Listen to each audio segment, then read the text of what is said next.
Good morning, fellas. Good morning, everyone. Hope we're well. Well, there's quite a bit to talk about today, isn't there?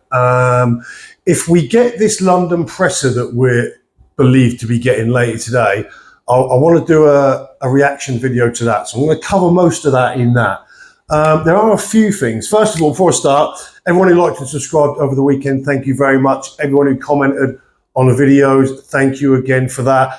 I try and get back to everyone in the comments, but, you know, with other business commitments and a family, I try my hardest. If I don't get back to your comment or I don't answer, I'm not actively ignoring you. I will get to that at some point. Also, the notifications you get from YouTube are unreliable, to say the least.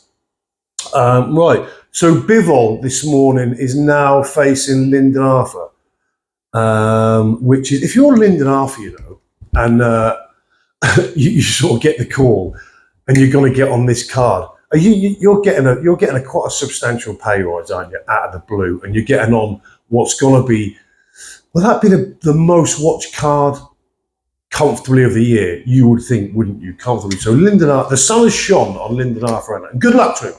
Good luck to, you know, every fighter out there. You go and earn as much money as possible because you deserve it. So good news for Linden Arthur. Is Linden Arthur good enough to make that entertaining and competitive for a few rounds? I think so. I think so. Also, Bivol, where are you guys putting Bivol in the pound for pound list at the moment? Because he's good, and he's really good.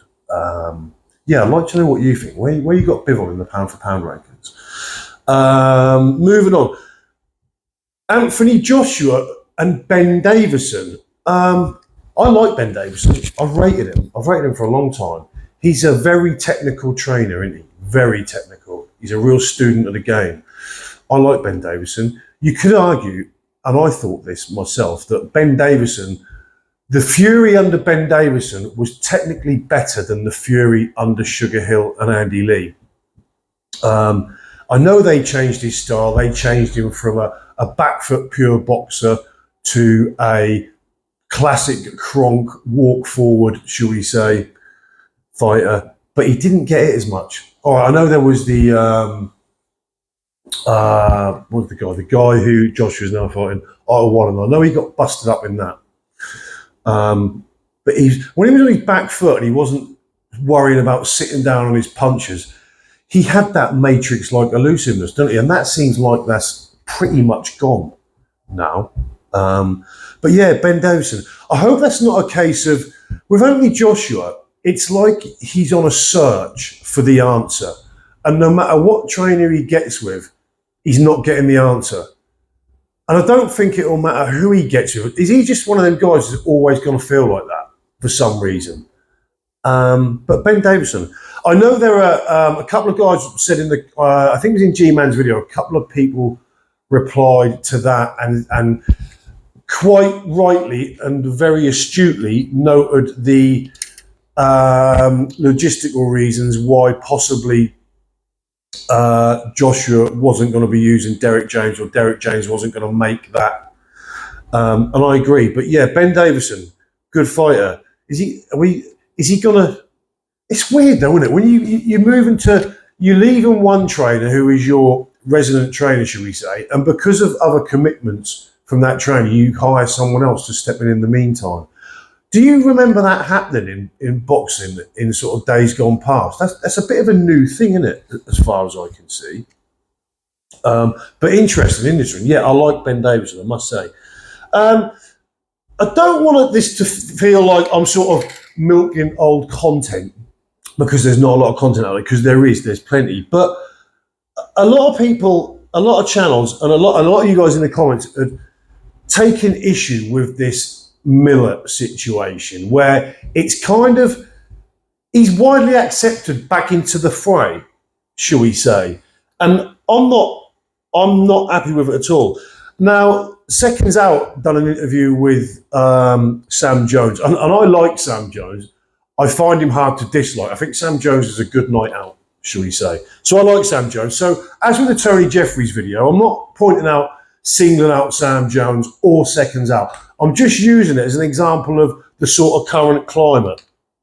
Now, I'm going to quote some of this interview because, like I say, not singling out them, but I'm I'm a bit lost as to the level of acceptance we've got for gross drug cheats, shall we say.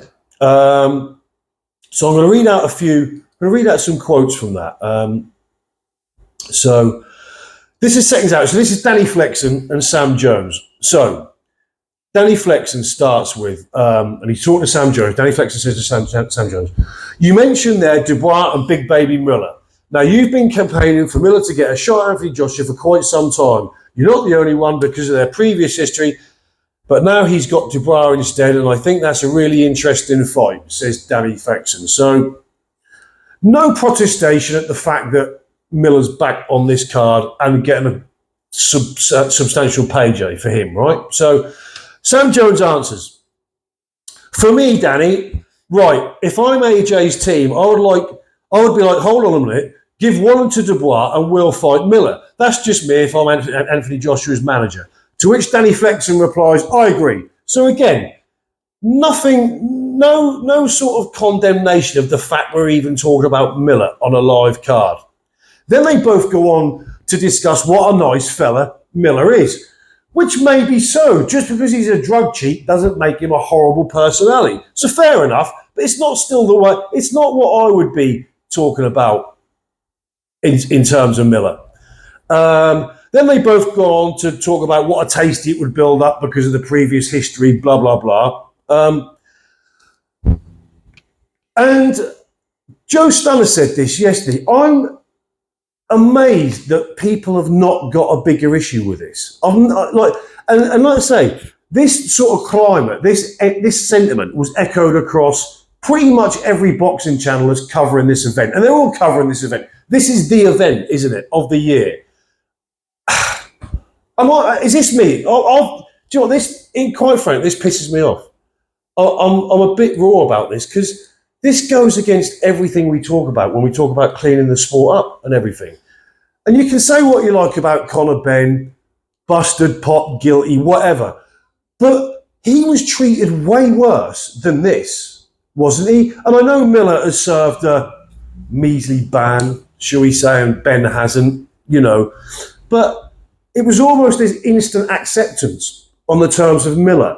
And that doesn't sit good to me. And is this where we're at now? Is this where we're at? Because even if Ben proved his innocence, served the ban and came back, there would still be quarters going on about he shouldn't be back, he should be banned for life. And I think I might be wrong on this, but I think Sam Jones, a while ago, when the Conor Benn stuff was still sort of headline news, I'm pretty sure that, and I might be wrong, but didn't he say, I think if Conor Benn is guilty, it should be a ban for life? And now, but we're all right with Jarrell Miller. I just think it's sad. And if that's the way we're going, yeah, in terms of an industry shooting itself in the foot, boxing does it constantly on a regular basis, doesn't it? Anyway, that's it. Like I said, I'm going to go more into the Saudi card later on. I want to see this presser. I'm going to react to that, and that's going to give us more talking points in it. But that's it for now. Again, thank you to everyone who's liked and subscribed. Hit the notification bell if you haven't liked or subscribed already. Look, I'm not for everyone. I get that, but if you found a little bit of, quality in what I've put out, then go and like and subscribe. That's it. I'm out. See you later. Catch you in a bit.